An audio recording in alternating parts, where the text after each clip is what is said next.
Hi, I'm Melissa with Otter County Public Health, and today I'm going to show you how to make a mask out of a t-shirt. So if your mask is in the laundry and you need to go out for some essential items and you need something quick, or you don't know how to sew, this is a great alternative. First, you'll take an old t-shirt from your dresser that you no longer will use. Then, first you take the bottom hem and you cut it off. That you will not use.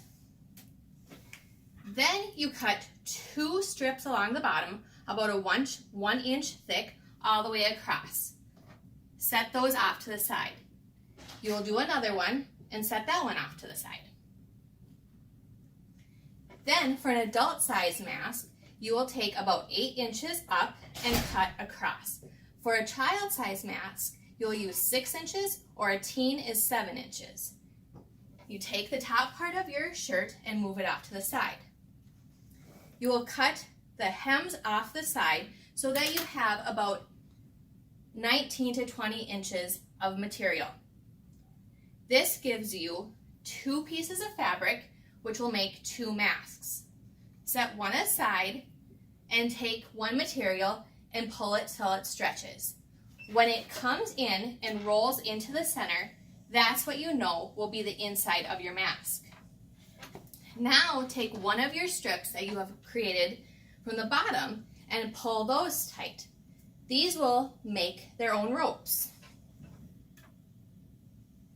Take one rope and place it about 4 to 5 inches in, and take the other rope and place that one about 4 to 5 inches in.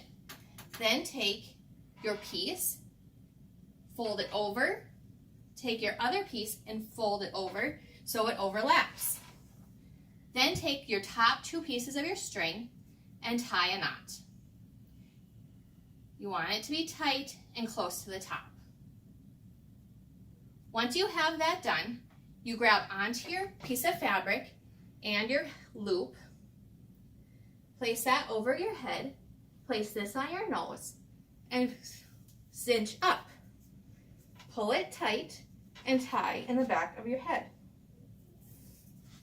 Make sure it fits snugly over your nose and under your chin. Finish tying, and there you go. You have a quick, easy, at-home face covering to go out and do your essential items. Now remember, my mask protects you, and your mask protects me. Have a great day.